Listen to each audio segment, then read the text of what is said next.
A defesa tem a palavra às 17h34. A porta da verdade estava aberta, mas só deixava passar meia pessoa de cada vez. Assim, não era possível atingir toda a verdade, porque a meia pessoa que entrava só conseguia o perfil de meia verdade. E sua segunda metade voltava igualmente com meio perfil. E os meios perfis nunca coincidiam. Arrebentaram a porta, derrubaram a porta, chegaram a um lugar luminoso, onde a verdade esplendia os seus focos.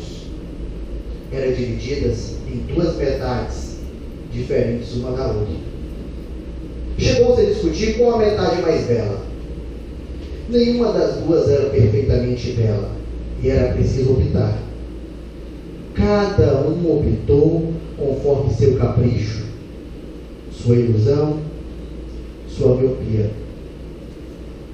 Carlos Drummond de Andrade, excelentíssima senhora doutora Maria Augusta, presidente deste egrégio Tribunal do Júri, é uma satisfação, excelência, uma vez mais retornar a esta comarca, assomar a tribuna, tendo Vossa Excelência a presidência dos trabalhos, Vossa Excelência que é sempre de um trato sem igual para com os advogados, para com as partes e para com o jurisdicionado de forma geral. Desde já cumprimentamos e agradecemos a cortesia de Vossa Excelência.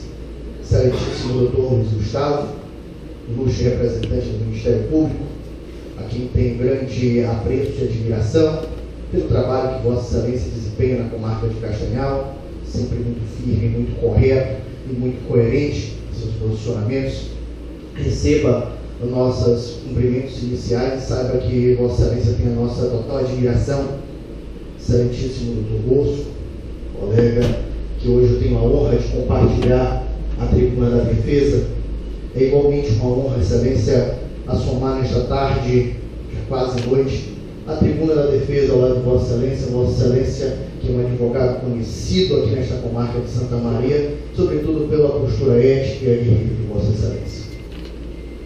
Aos senhores serventuários da Justiça, em nome do nosso amigo Peter, eu cumprimento a todos, senhores policiais militares que hoje garantem a nossa segurança e representam a gloriosa Polícia Militar do Estado do Pará. Saibam que Vossas Excelências têm a minha total admiração e respeito, muito embora os que aqui estiveram não honrem a farda que vestem. Aos senhores servidores da SUSIP, que sempre são de um trato sem igual para com os advogados, para com todos que tratam, recebam igualmente nossos cumprimentos. Cumprimento ainda toda a plateia, cumprimento os advogados aqui presentes, na pessoa do Dr. Eze, a qual estendo meu cumprimento aos demais colegas, e o nosso posterior cumprimento aos familiares, tanto do Fernando, Matheus Helene, do Manassés, aos familiares do Márcio, que se aqui estiverem presentes, assim como disse anteriormente, me solidarizo com a dor porque somos humanos, e como ser humano temos um sentimento de empatia com o outro, e porquanto recebam nossos cumprimentos iniciais. Por fim, eu sempre guardo meus cumprimentos aos senhores jurados, Vossas Excelências, que hoje, sem nenhum arrodeio, são as pessoas que têm o poder de julgar. São as pessoas que decidirão o rumo deste processo. Este processo, que já reúne centenas de páginas, hoje estará a cargo de cada um de Vossas Excelências apreciá-lo. Apreciar as provas, apreciar o que dele consta e, ao final, proferir um julgamento. O Tribunal do Júri é democrático e ele se distingue por um ponto muito salutar. E o principal ponto é que a Constituição ela diz o seguinte: olha, nos crimes dolosos contra a vida, a doutora Maria Augusta é extremamente competente. É uma magistrada togada, passou no concurso público. Mas a Constituição diz não. Nos crimes dolosos contra a vida, é a própria população que vai julgar. Isso porque a população tem a capacidade de se colocar no lugar do outro, de saber o que se passa na comunidade local, de saber quem é quem. A pessoa é julgada no local do crime. Então, Vossas Excelências possivelmente conhecem o seu Manassés, talvez conheçam o Márcio, talvez conheçam a Besolene, talvez conheçam os personagens, talvez tenham conhecimento desse fato, que hoje está sendo trazido a julgamento perante Vossas Excelências. Excelências, quando se apresenta do modo que se apresentou o caso, eu tenho uma obrigação sincera de requerer a Vossas Excelências que por um minuto só, ou por alguns minutos, nos concedam o beneplácito da dúvida. Eu não peço para acreditar em nada do que digo, mas eu peço para que ouçam. Ouçam e ao final profiram o julgamento. Os Vossas Excelências hoje são os julgadores. Assim como o rei Salomão, naquela época, quando lhe apresentavam as queixas, ele ouvia um lado, ouvia o outro, e ao final proferia o seu julgamento. Iremos nos resignar com o julgamento de Vossas Excelências, mas solicitamos que Vossas Excelências nos ouçam por alguns instantes. Então,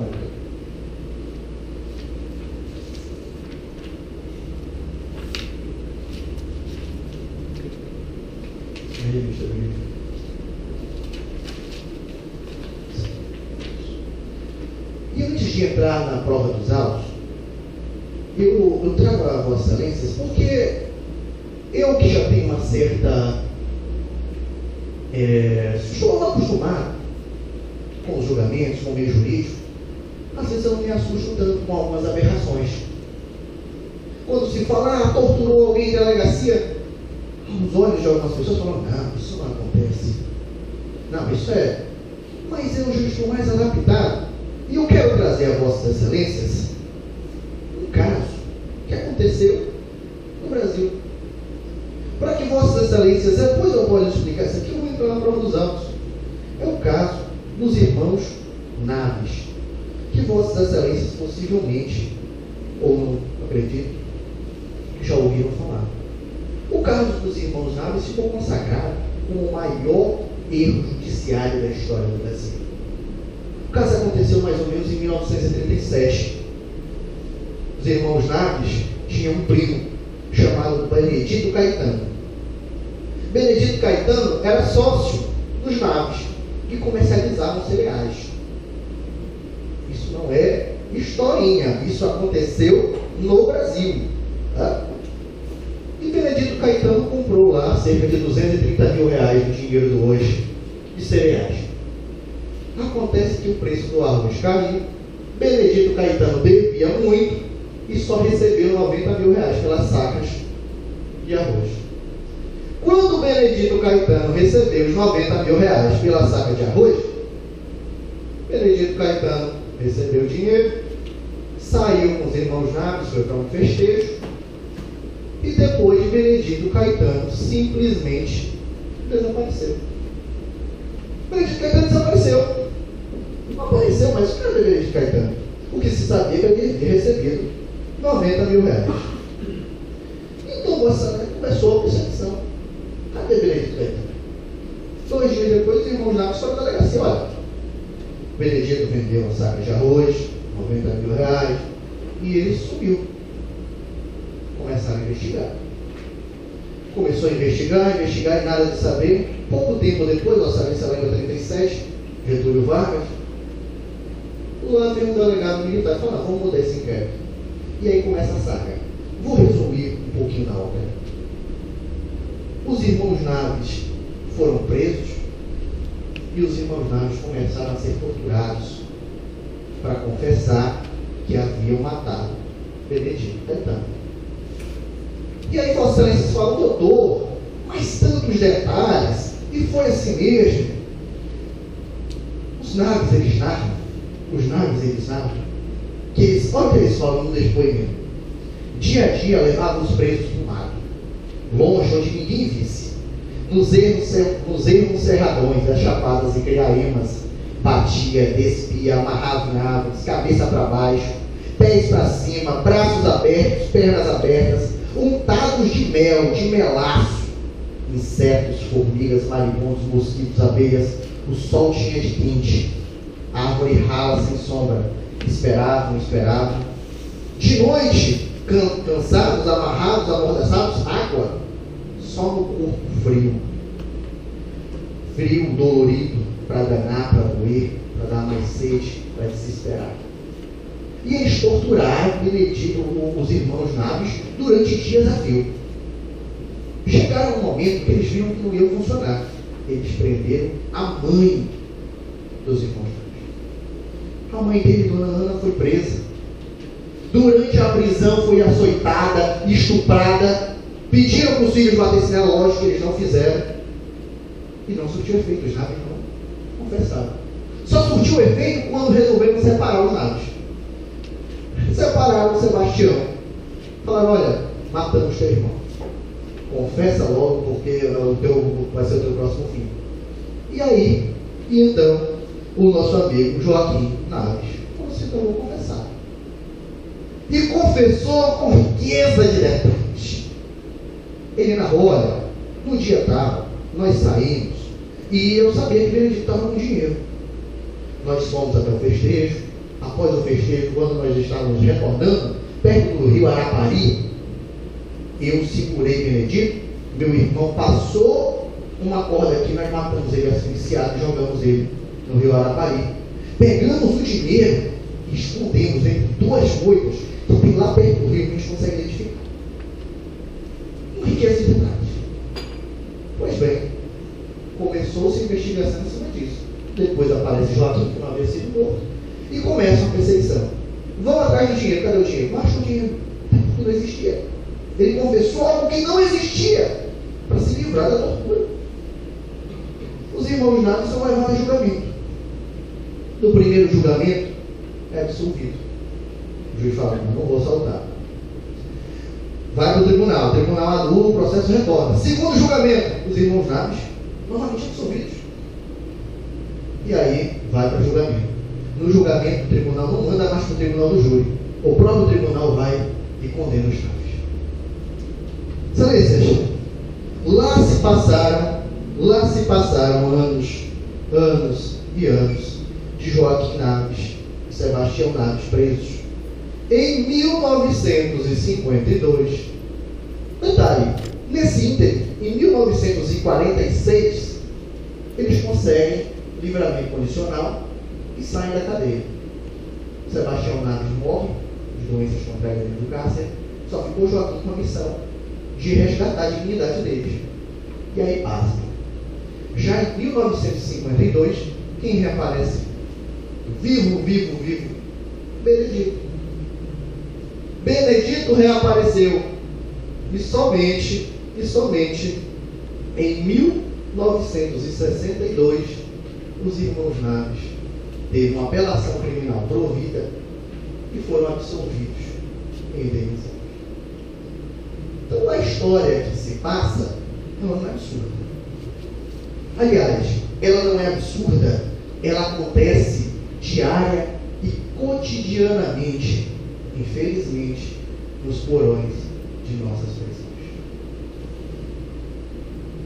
Não longe, achamos um outro erro judiciário absurdo.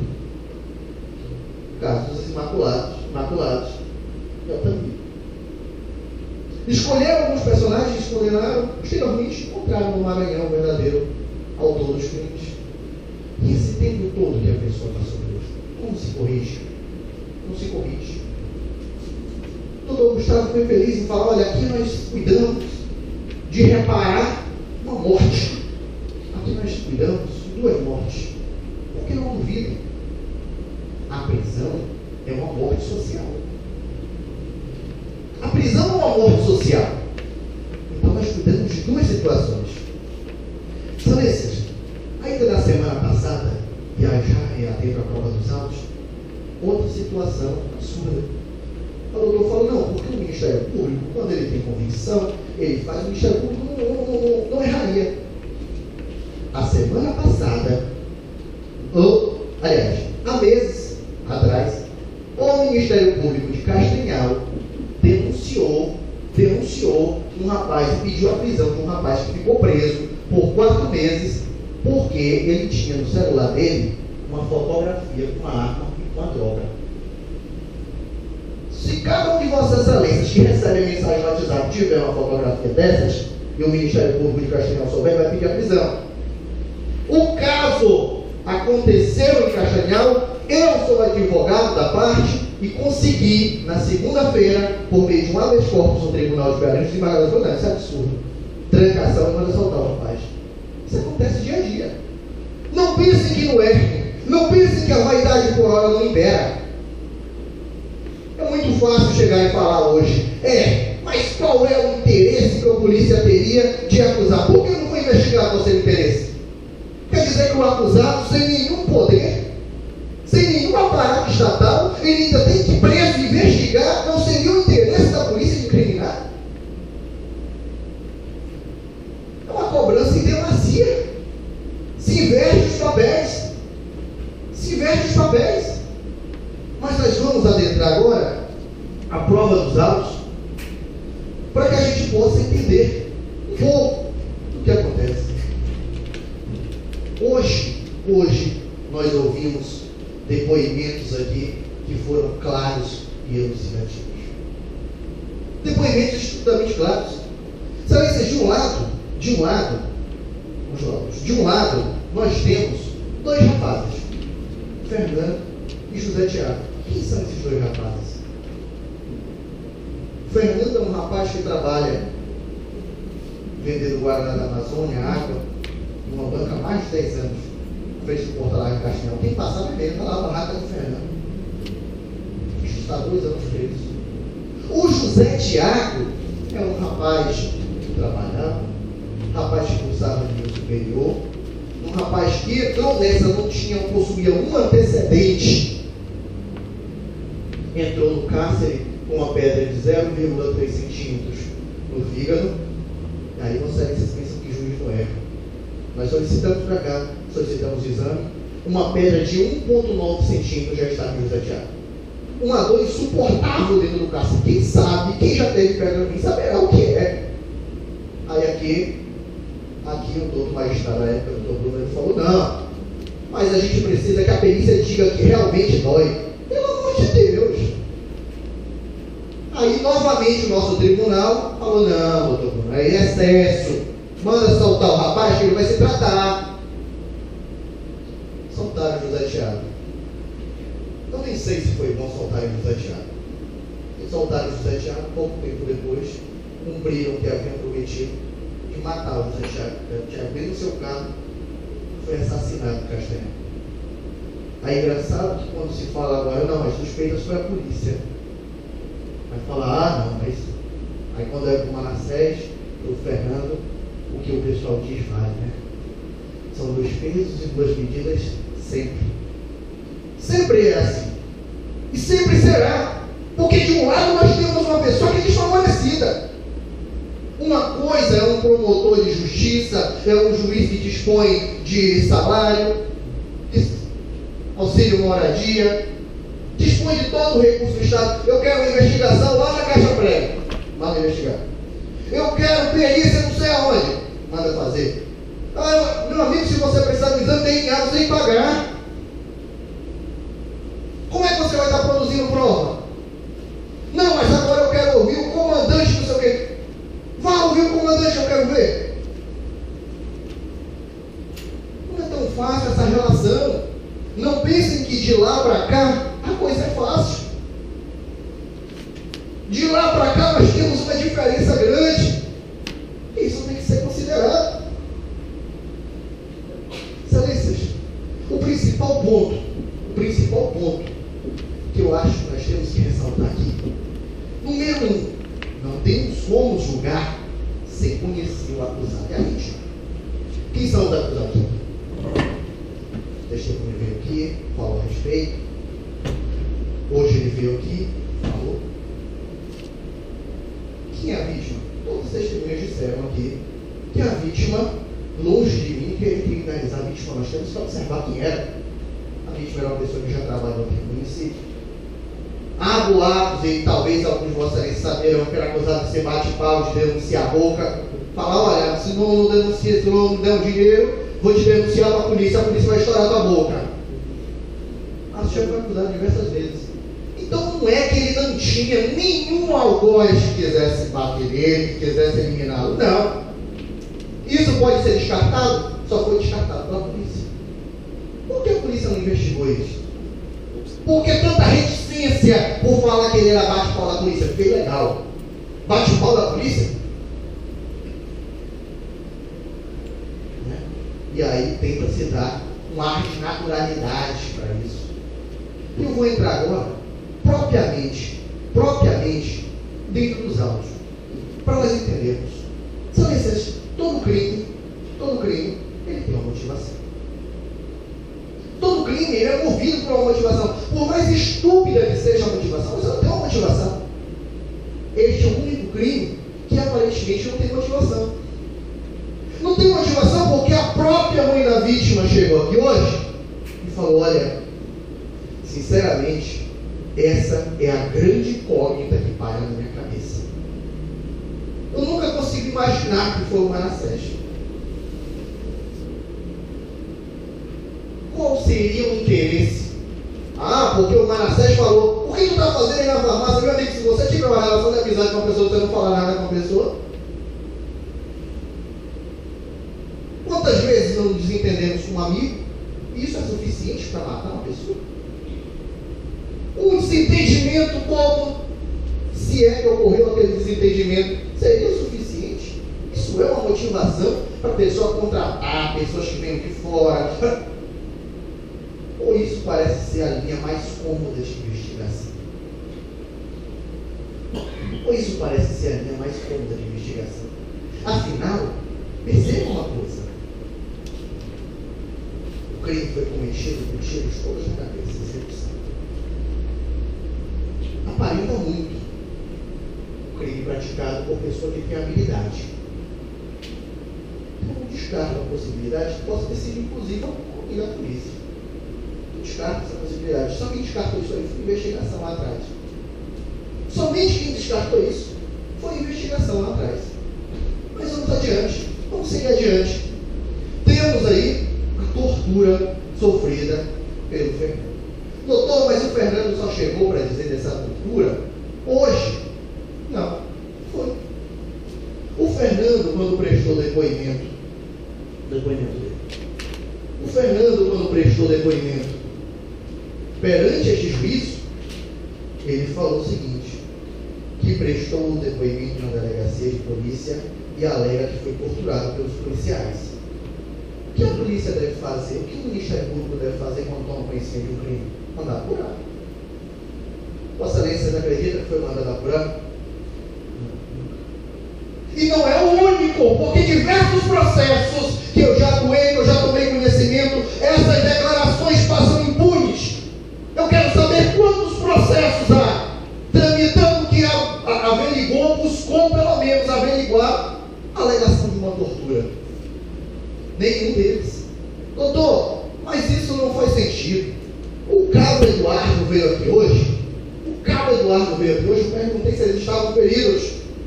Cabo, eles estavam feridos? Não. Só a perícia do IML que viu eles feridos, né? Será que no momento do deslocamento eles foram se batendo e chegaram feridos ao IML? Que é a perícia. A ofensa à integridade corporal, à saúde do periciano relacionada ao fato em apuração? Sim, as lesões encontradas podem ter relação cronológica com o evento atual. Descrição: periciando o consciente, orientando, deambulando normalmente, apresentando mucosa conjuntival do olho esquerdo hipermeada, múltiplas escoriações lineares no braço e antebraço, múltiplas esquimoses vermelhas. O que o laudo do IML? O laudo do IML feito após a prisão.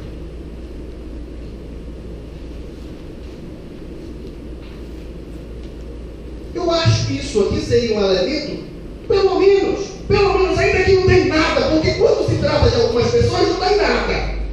Pelo menos para instaurar o procedimento. Por que não foi pelo menos instaurado um procedimento para averiguar isso aqui?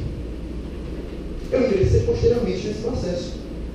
E quando eu ingressei nesse processo, aí eu fui analisar, e quando eu li, eu falei: Fernando,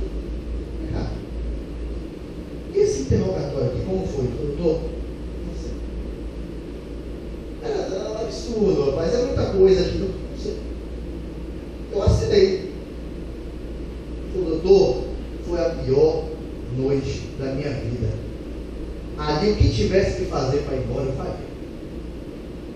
Ali o que tivesse que fazer, eu faria. E aí eu falei, rapaz, Fernando, mas tem aqui um advogado.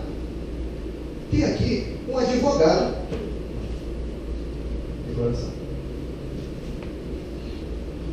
Tem aqui um advogado que te acompanhou na delegacia. Falou, doutor, esse advogado somente entrou na sala para assinar ele, junto comigo. E está aqui. Fui procurar esse advogado, doutor Tarcísio Sampaio da Silva. Essa é a declaração que o promotor disse que não aceitava que fosse exibida. Esta é a declaração que nós mencionamos no início. Por quê? Porque lá atrás eu fiz a juntada dela e há 3 dias atrás eu pedi para juntar a original toda autenticada. Ele não permitiu, tudo bem. Eu falei, então desentraia que eu quero que o julgamento aconteça. São 2 anos da pessoa no cárcere, ela precisa ter uma resposta. Aqui é a declaração do doutor Tarcísio. A declaração que foi tão esperneada para não ser lida. Aqui. E está aqui por um motivo. E o doutor falou, não, porque aqui tem um crime. Ou o delegado cometeu falsidade ideológica, ou o advogado cometeu falsidade ideológica. Então nós precisamos apurar. Engraçado que isso aqui, quando foi juntado lá em março de 2017, a senhora diz que foi instaurado um procedimento para averiguar essa informação? Não. Lógico que não. Averiguar para quê? E o doutor Tarcísio diz, declara para todos os fins de direito, que no dia 18 de nove de 2015 foi procurado em seu escritório pela família do acusado Fernando para que o mesmo acompanhasse o interrogatório do acusado na delegacia. Haja vista que o mesmo, segundo os familiares, tinham sido vítimas de agressões por parte dos policiais que efetuaram a prisão. Após acertar valores, o declarante dirigiu-se à delegacia com o intuito de prestar serviços. Digamos que eu consigo colocar a declaração.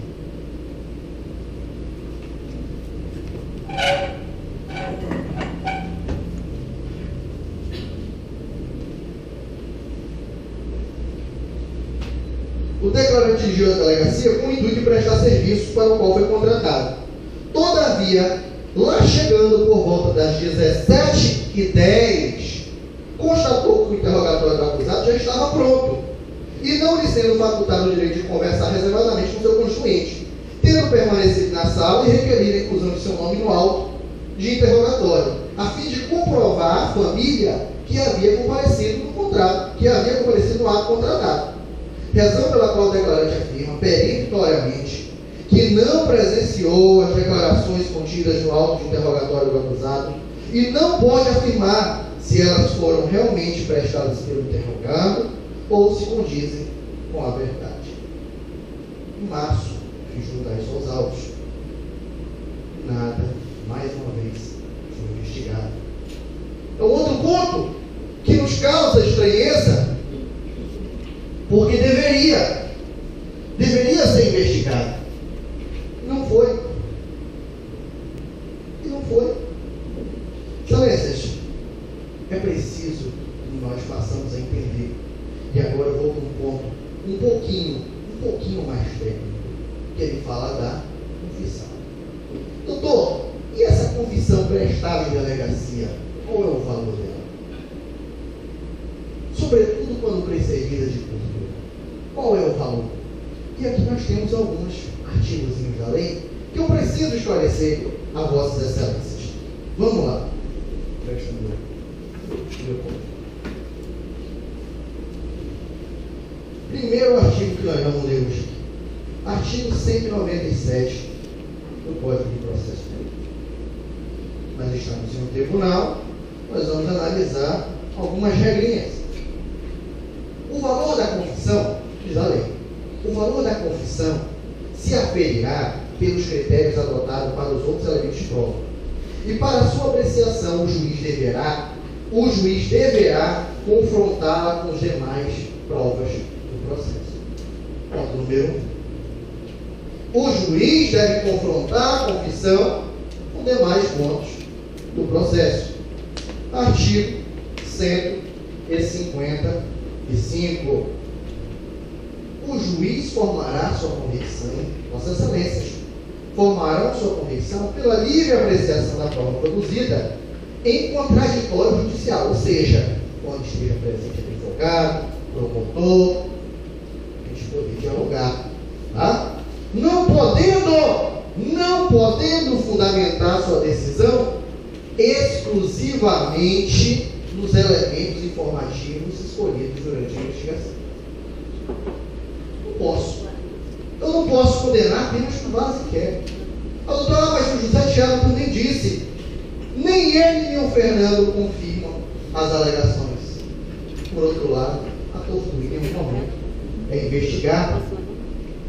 Excelências, o nosso Tribunal Regional Federal, em um julgamento,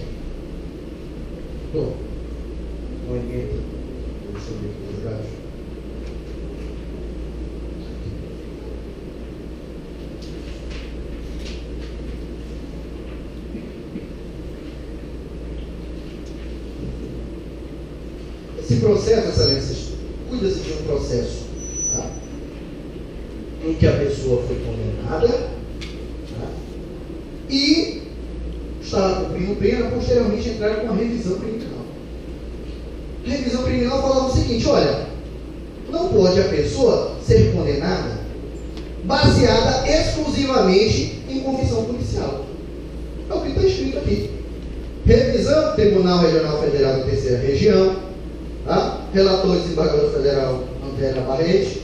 Aí diz o seguinte: revisão criminal, moeda falsa, alegação de nulidade da sentença e contrariedade de evidência dos autos. Condenação baseada exclusivamente em confissão policial. Procedência. E aqui no terceiro ponto ele diz: baseada sua condenação em confissão extrajudicial, pura e exclusivamente, constitui situação que se enquadra no artigo 621, inciso 1º do CPP, que é o que autoriza a revisão criminal. A evidência dos autos resulta de uma apreciação conjunta e conjugada da prova. É contrária quanto à prova obtida de instrução contraditória. É nenhuma para confirmar a acusação. A simples confissão policial, sem estar amparada por outros elementos, é demasiadamente frágil, porquanto constituída sob condições avessas ao devido processo legal. Não é tão absurdo. Tanto é que nós temos vários julgados a esse respeito. Tanto é que a lei fala disso, que nós não podemos condenar baseado simplesmente em inquérito, baseado simplesmente em uma possível convicção. Então não é absurdo, não é tão óbvio como se quer fazer parecer, para empurrar com ela abaixo. Era lá, nós não somos ignorantes, deixa a gente raciocinar um pouquinho. Vamos analisar. TRF, o Superior Tribunal de Justiça, STJ, o mesmo sentido.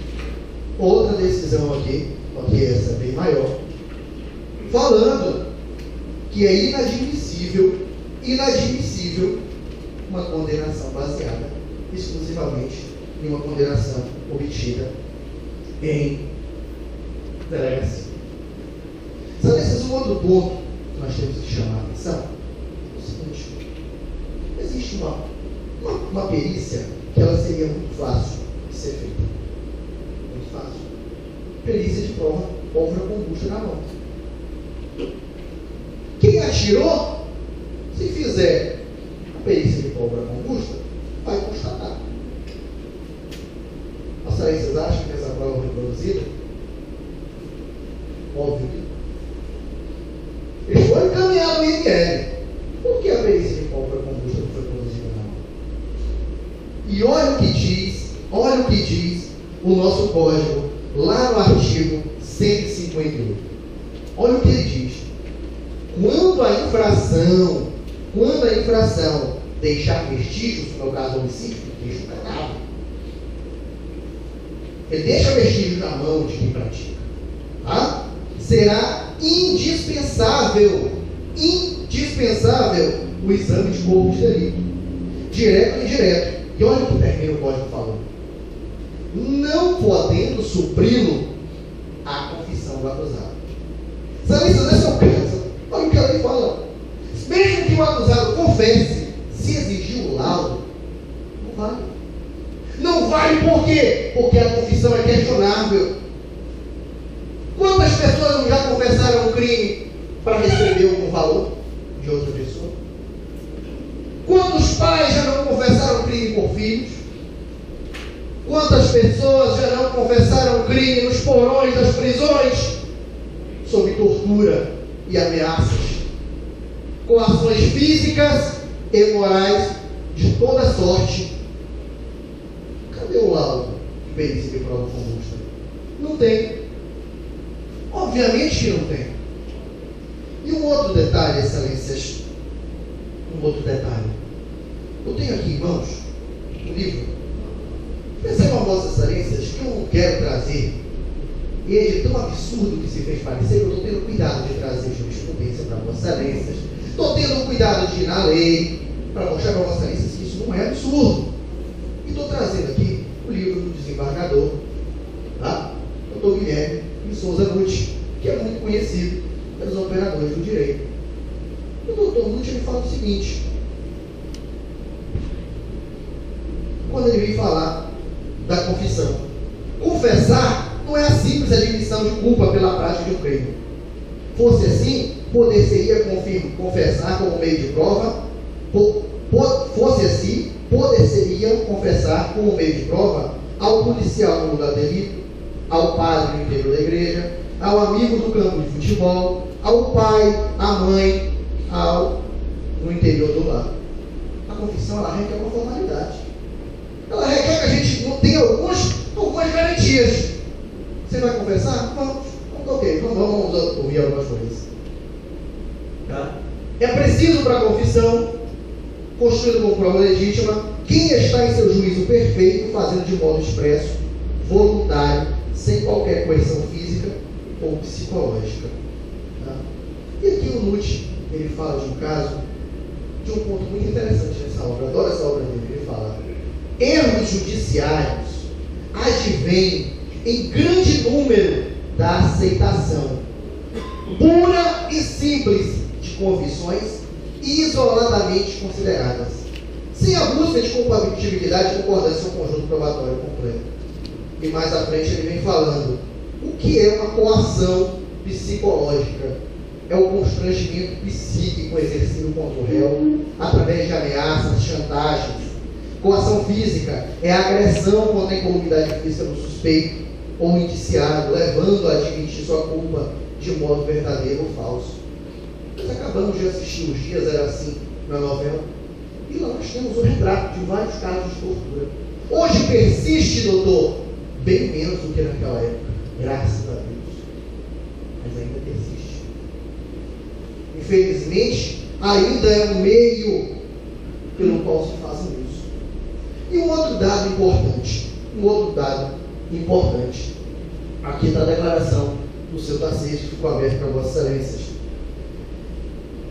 Nós temos uma informação, durante os depoimentos, porque vossas excelências viram aqui hoje, que esse fato, a prisão, ela tem pelo menos 3 versões. Um vai na viatura, o outro, pelo amor de Deus, vamos ter até paciência na nossa inteligência. Ele descreveu um comportamento que nós fomos marchando, e ali marchando, vigilantes, de repente nós vimos, sofremos um tiro, conseguimos nos esconder. Quando nós vimos que não tinha mais bala, o cara tinha uma bala só, nós fomos para cima dele, conseguimos efetuar a prisão, e a arma não encontramos. Pelo amor de Deus, subestima a inteligência do homem médio. E por que não bate as histórias? Porque a história não é verdadeira, não vai bater.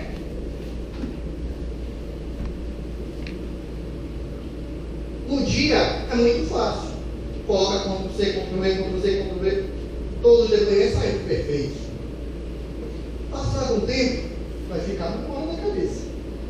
A pessoa chega aqui, ela comete esses impropérios. Aí o outro fala: não, outra prisão já foi 7h30 da manhã. nós avistamos um cidadão, e aí ele nos conduziu até lá, né? Ficamos de campana dentro do carro dele. Eu perguntei, mas o sargento Azevedo, afinal de contas, ele estava marchando enquanto o carro estava indo ou ele estava dentro do carro? E ele segurou para me responder. Eu e o Eduardo estávamos dentro do carro. Não, o Azevedo, afinal de contas, onde é que estava esse pessoal? Houve tiro, não houve tiro? Essa prisão aconteceu que horas, filho? Não dá para justificar. Não dá para justificar porque uma pessoa é presa lá pela noite e vai prestar depoimento 3 horas da tarde. O que eles estavam fazendo com esse pessoal nesse período? Levaram para tomar café no celeiro? Ou para um spa? Por coincidência, quando chegaram em ele, eles estavam feridos? São duas coincidências que não fecham, mas nada disso, isso que me indigna, nada disso é suficiente para abrir uma investigação, uma linha investigativa sobre a tortura. Nada disso parece ser suficiente, a gente não vence o Estado nunca. Como é que eu vou lutar contra o Estado? O único recurso que ele tem hoje para lutar contra o Estado é construir um advogado. Eu estou aqui hoje para tentar demonstrar que o que tem, com o pouco que foi produzido, a história não bate. As histórias não fecham. Os 3 patetas que vieram mais cedo, que vergonhosamente, como disse no início, e lameiam a brilhosa polícia militar, não são todos, sua grande maioria do seu efetivo tem o meu respeito, mas os 3 patetas que vieram aqui hoje, seus depoimentos, não lembro qual deles, falou, olha, eles gostam de enfeitar a coisa de uma forma, inclusive nós gravamos, enquanto eles estavam conversando, nós gravamos. Aí, está aqui o termo de depoimento, folha 213. O Ministério Público escreveu, olha, excelência, oficia lá para a delegacia que eu quero ter essa gravação.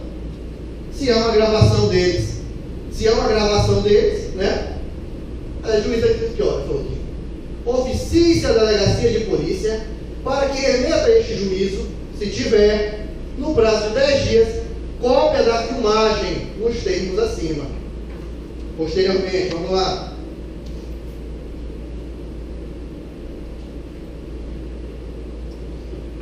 Aí, lá a folha 213. Ignoram a ordem do juiz. Okay. Esse processo aqui eu até ri com o Dr. Bosco, que ele tem uma peculiaridade. Pela primeira vez eu vi um fato que eu nunca tinha visto antes. O juiz determinou que fosse desmembrado, aí o diretor falou, olha, eu não vou desmembrar o processo. E não cumpriram. O juiz mandou aqui, e não cumpriram, novamente. E o que acontece aqui? Olha lá. O que acontece aqui? A promotora de justiça, a doutora França, falou o seguinte, analisando os autos, e isso já em 6 de julho, verifica-se que não foi dado cumprimento à deliberação de folha 203, no que concerne a expedição de ofício para a autoridade policial, para que junte aos autos, se houver cópia da filmagem mencionada nos depoimentos escolhidos na audiência de instrução e julgamento, razão pela qual o MP deixa de oferecer memoriais finais. Vossas Excelências acham que existe essa gravação? E se existe, não vai aparecer nunca. Foi solicitado aí, foi novamente, foi enviado, aqui, foi enviado, tá? O delegado recebeu aqui, a 30 de 8 de 2016, o delegado recebeu. Vocês acham que o delegado enviou? Só se for com o endereço errado, porque aqui nunca chegou. Aqui nunca chegou, e o que revela a fragilidade das provas, o que revela que não bate.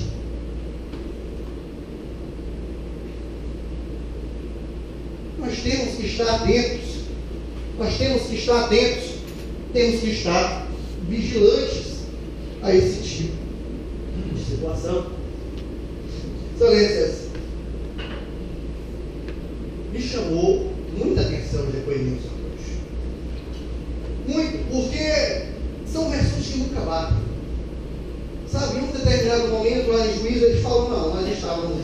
Maria, recebemos um informativo e fomos para lá. Quando chegamos lá, aí hoje já veio uma história, aí hoje, sempre assim. A cada vez, quando se aperta nos detalhes, some, porque eles tentam apagar de vez por todas um detalhe que não quer vir no processo. O espancamento que eles fizeram. Esse detalhe, por sorte, aliás, por certo, ele não quer ser elucidado. E não foi elucidado, e talvez jamais seja elucidado. Porque por mais que o Fernando tenha denunciado no interrogatório dele lá no ano passado, nada foi falado. De quem é a obrigação de investigar? Por que diante dessa declaração não mandou apurar? Mas nada foi feito. Mais uma vez, nada foi feito.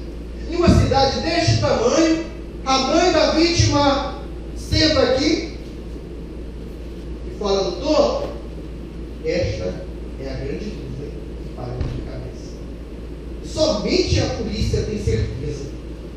A própria mãe da vítima diz que não. E aí tenta-se embustir um motivo que não faz sentido. Tenta-se inventar uma motivação qualquer para o crime, porque tem que se justificar. E mais uma vez, estamos diante de um caso apresentado perante vossas excelências como um possível erro judiciário. Essa história, ela não termina aqui. Porque da decisão de vossa excelência sobrevirá repercussão, sobrevirá consequências. E essas consequências certamente quem suportará o seu acusado. Por que? A minha indagação é: por que em nenhum momento foi levantado, foi suscitado como linha de investigação o fato do Márcio ser bate-pau da polícia? Por que isso não foi em nenhum momento investigado? Por que não pesquisamos? É isso que eu não entendo. As coisas parecem muito simples, mas quando se olha de perto, é que a gente percebe os defeitos. E analisando de perto aqui, é que nós conseguimos vislumbrar todos os defeitos. Cadê? Excelências, eu iniciei. Quanto tempo eu tenho?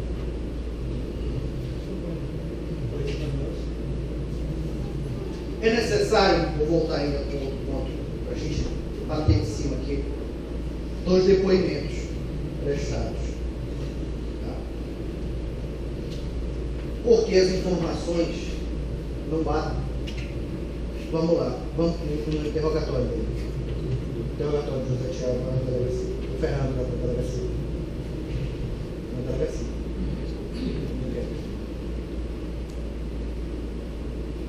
Vejam mais algumas incongruências.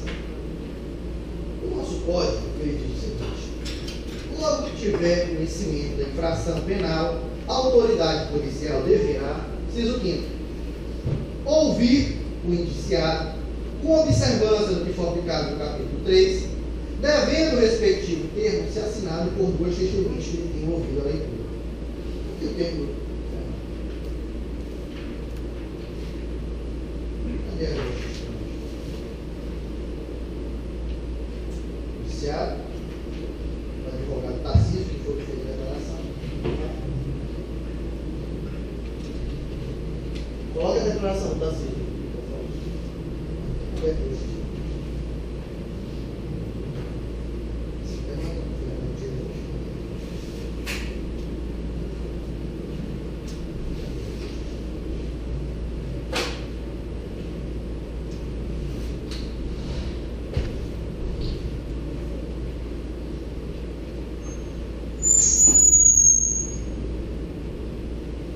Eu estou tendo esse cuidado porque nós não estamos falando de papel. Nós não estamos julgando se uma penca de banana presta ou não presta. Nós não estamos decidindo o destino de um calhamaço de documentos. Nós estamos decidindo, sim, sobre uma vida. Se as vossas excelências que hoje são julgadores não têm essa preocupação, pelo menos eu enquanto defesa, em cada ato que eu quero tomar, eu quero analisar se eu estou sendo justo. Eu acredito que esse seja o senso de cada um de vossas excelências. Porque se não fosse assim, não estariam aqui. Porque a própria lei exige que para que você seja jurado, você seja íntegro. O Código de Processo Penal ele não admite qualquer pessoa. A pessoa tem que ter uma reputação ilibada. Então eu sei com quem eu estou conversando. Eu sei a quem hoje estou apresentando a prova dos atos. Excelências, aqui nós temos muitos detalhes. E vários desses pontos simplesmente não fecham a música orquestrada pela polícia. Eu imagino hoje como deve ter sido a surpresa de presenciar, de ouvir o depoimento daqueles cidadãos. Cada um, entra um e sai o outro, falando uma versão diferente sobre o mesmo fato. Até troca de tiro apareceu. Excelências, doutor, mas o Fernando veio hoje falar que ele estava numa pescaria. Doutor, isso não parece segundo? Bem, realmente pesca é comum. Então pesca que entendeu. Eu particularmente gosto. Graças a Deus nunca me envolvi numa situação dessas. Vossas excelências que residem nesta comarca saberão que inclusive isso é o hábito de alguns. Pescar sobretudo à noite. Isso é comum. Ninguém está falando de algo extraordinário. Dá-se a impressão, mas se não fosse a coincidência, eles não estariam aqui. Porque se não tivesse ido pescar, ele não estaria sentado hoje. Mas se não ocorresse homicídio, vossas excelências também não estariam aqui. Vossas excelências sabem de tantos homicídios e não se espantem com a crueldade dos homicídios. Por quê? Porque é típico do crime. Não vai ocorrer um crime que a pessoa simplesmente faz um carinho no outro. Isso é típico. Então nós já estamos aqui para apreciar a gravidade de ser o crime. Mas absurdos acontecem? Acontecem. Se não acontecesse, nós estaríamos aqui. E nós temos que cotejar todo. Temos que sopesar. A testemunha, ela foi muito interessante. A testemunha, Andressa, que veio aqui hoje, falou, Vossa Excelência, olha, no momento eu estava com o Márcio, quando chegou um rapaz e anunciou uma ação. Eu fiquei muito nervosa. E logo quando eu ouvi o primeiro tiro, eu corri. Eu não consegui identificar quem era. E a polícia reteve durante vários dias o documento. Não sei porquê. Mas algo de escabroso tem nesse caldo que infelizmente não foi investigado. Alguma coisa nos porões deste processo, no submundo desse processo está escondido, está enterrado, que ainda não foi revelado. Mas a Andressa falou aqui, não reconheci. E é um elemento que o básico, porque não sustenta esses elementos prestados. E desde o início ela falou, olha, quando o rapaz estava apontando a arma para o Márcio, ele bateu com a mão na arma, ele reagiu. Ele argumentou com o pessoal, mas em nenhum momento foi questionado se os possíveis executores não estavam drogados, se não estavam nervosos. Se diante de uma reação inesperada da pessoa, quantas vezes, meu Deus, quantas vezes não tomamos conhecimento, sobretudo nesses tempos, de pessoas que reagem a assaltos e são assassinadas? Isso também é algo estrambólico? Isso não acontece aqui em Santa Maria? Porque acontece no resto do Brasil todinho. Mas só em Santa Maria que não acontece. certo, 1 a 7. Aqui o pessoal não pesca, aqui o pessoal não é assaltado, aqui o bate-pau ele tenta minimizar, ele só é funcionário da prefeitura. Sabe, Vossa Excelência, eu acrescento mais, a informação que o Márcio era bate-pau, ela surgiu hoje aqui com as testemunhas, com o próprio policial falando, porque dentro do processo todinho ainda não havia esse depoimento. Perguntaram, em nenhum momento, aí hoje quando a gente pensou, aí a gente ia falar, não, realmente, o Márcio trabalhava na delegacia. Não. Será por quê? Será se o Márcio, de repente, cultivou uma contenda dentro da delegacia? Será se foi alguma outra pessoa que quis assaltá-lo? Possibilidades diversas abrem. Quem poderia solucionar este problema seria a Andressa. Se ela chegasse aqui e falasse, olha, no momento do assalto eu estava junto com o Márcio e foi ele e ele. Mas ela se reporta ao executor, inclusive, como uma pessoa morena. Aqui, Fernando Branco. Mas isso são detalhes que não interessam. Isso são detalhes que não interessam. Interessar por quê? Doutor, mas alguma coisa está me inquietando, doutor. Porque eu não estou conseguindo entender por que eles. Excelência, eu serei muito humilde. Vou falar aqui na minha pequenez. O que eu pude averiguar nesse processo, eu também não consegui chegar nesse processo.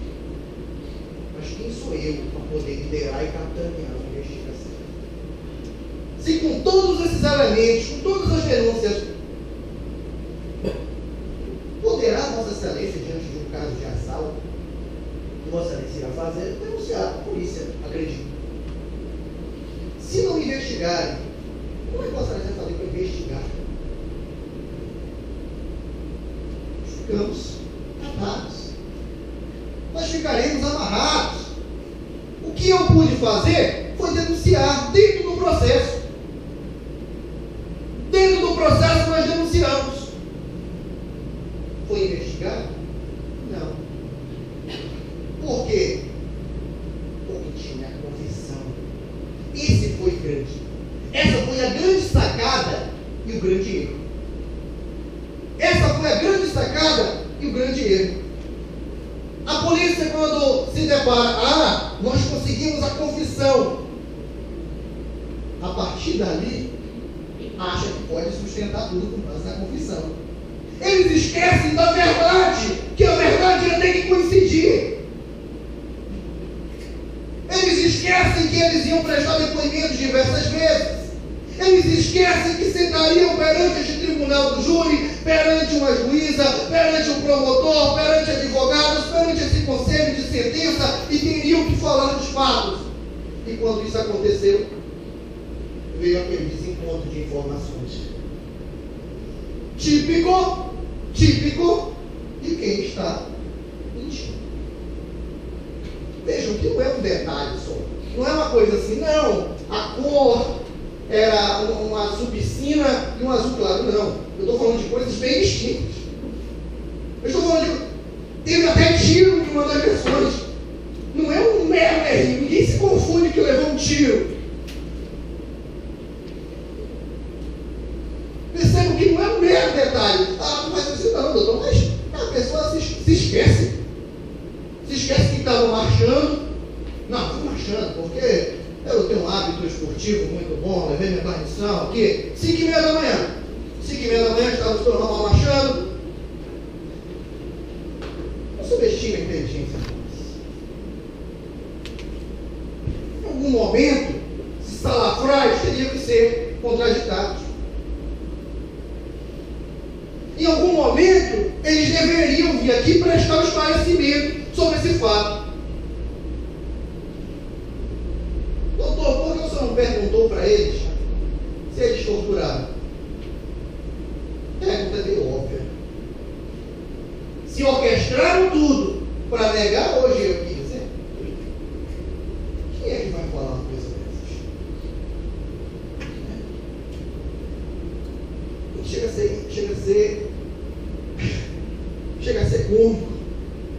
confronta. Que as versões do lado, as versões não fecham, e mesmo assim, quer que Vossa Excelência condene. Mesmo assim, quer que Vossa Excelência condene. Se processo é um processo que eu não desisto. Mesmo porque eu tenho interesse, na verdade, sobretudo em respeito à memória do José Tiago. É um inquérito que eu tenho lutado para continuar investigando. Eles têm que chegar a uma solução de quem matou José Tiago. Porque se esses salafrários estiverem metidos, eu vou até o fim para que eles sejam condenados. Alguém vai ter que responder. Mas tudo isso é coincidência. Tudo isso é coincidência. Tudo isso são coisas miraculosas que nunca aconteceram no Brasil. No Brasil de quem? No Brasil de quem que nunca aconteceu? Pelo Brasil que eu frequento, meus amigos, as violações são muitas. Desculpe o termo, mas o pau canta e canta para valer dentro da delegacia. Não é por pouco que esta moça veio aqui hoje e se emocionou falando que o Monteiro, e engraçado que eles dão nome.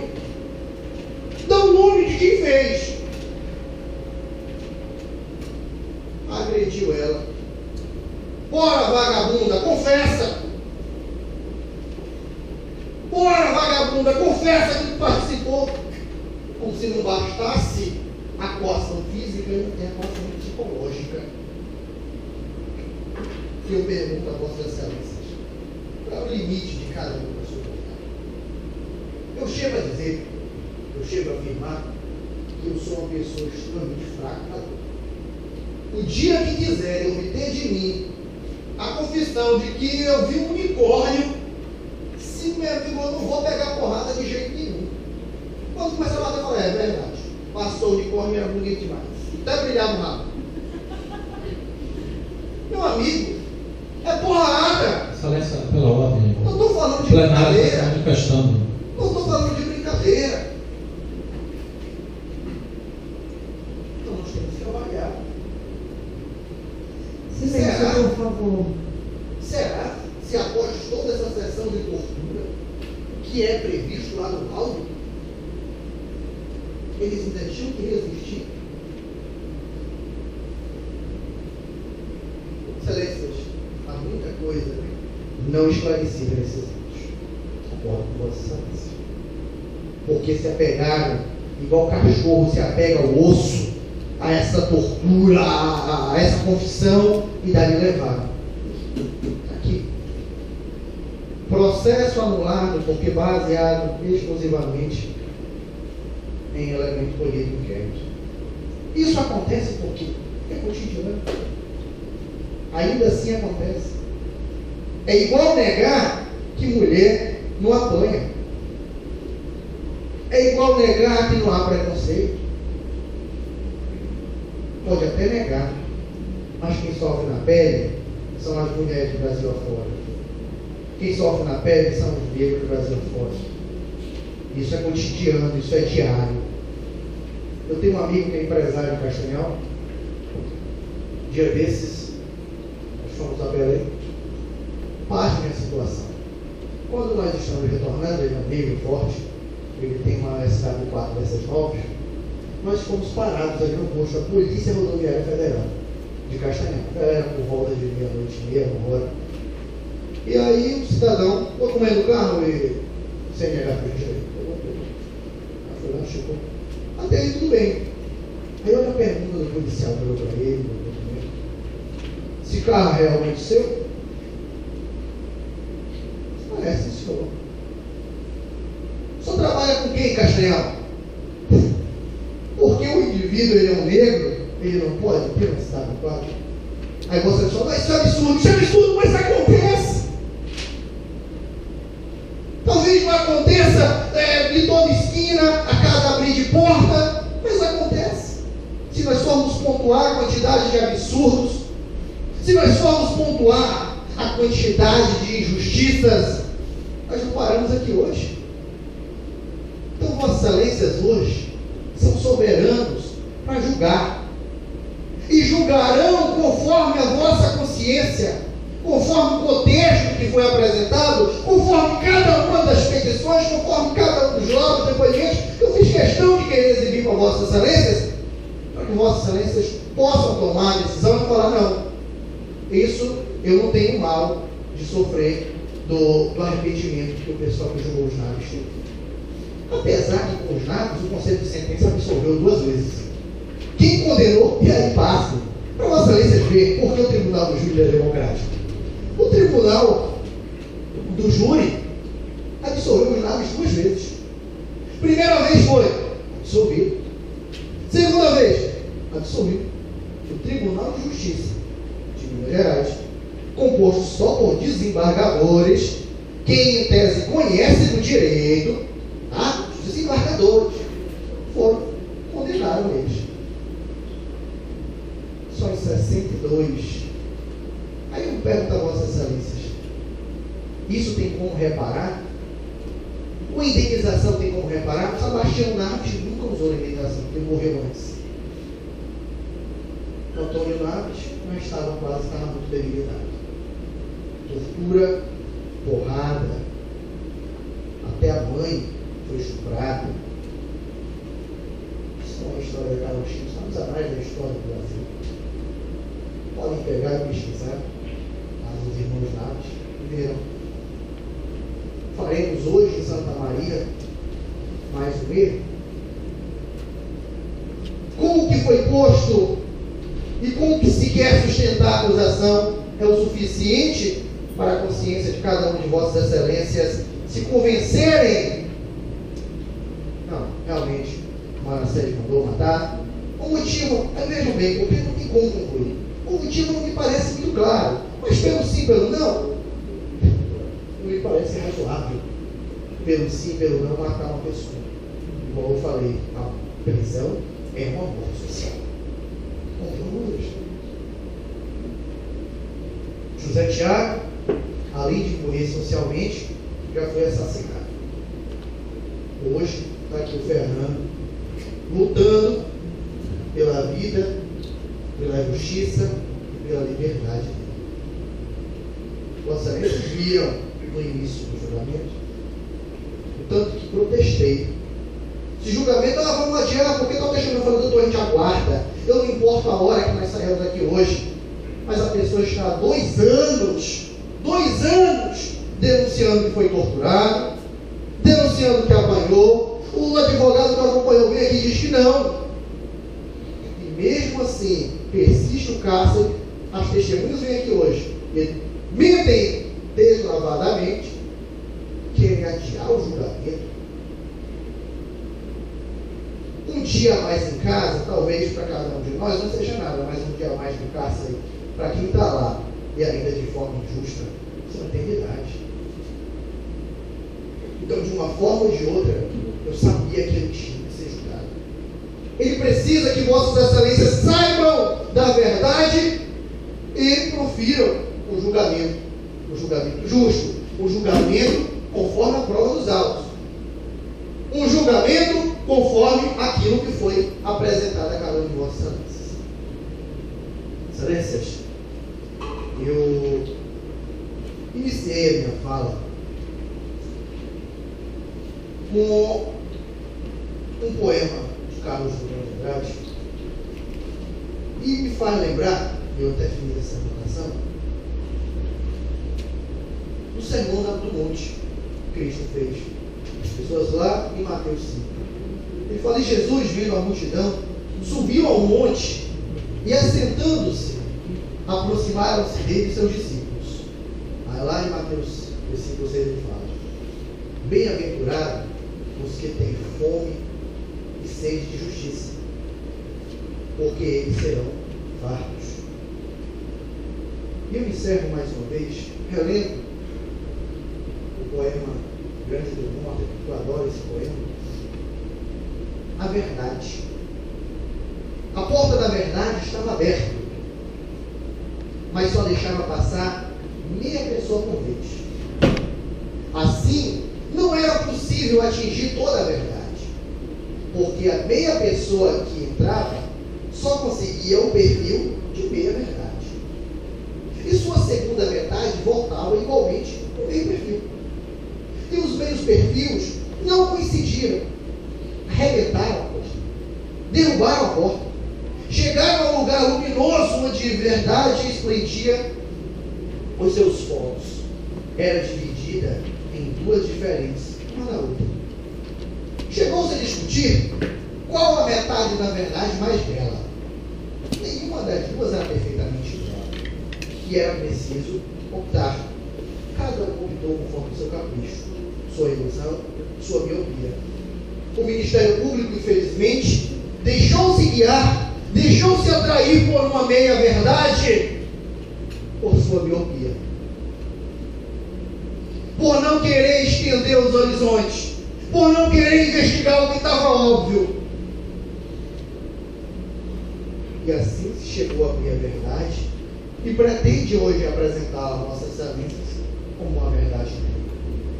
Excelências, eu me despeço dessa tribuna com a convicção e a certeza, com a mente tranquila, de que expus todas as controvérsias desse processo. Vossas Excelências são soberanos para decidir, independente do que venham a decidir. Estou com a consciência tranquila de que o que havia para ser denunciado foi denunciado. O que havia para ser reportado foi reportado. E não foram denúncias vazias. Agradeço a Vossas Excelências. Peço que Vossas Excelências façam justiça. Obrigado. A defesa ainda dispõe do tempo de 1h e 20 minutos.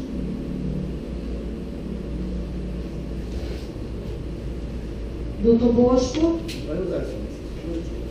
a palavra é sua, doutor.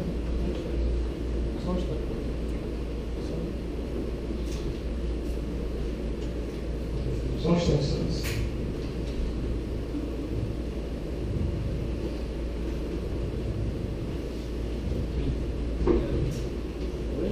Obrigado. Não sei se passa de nada.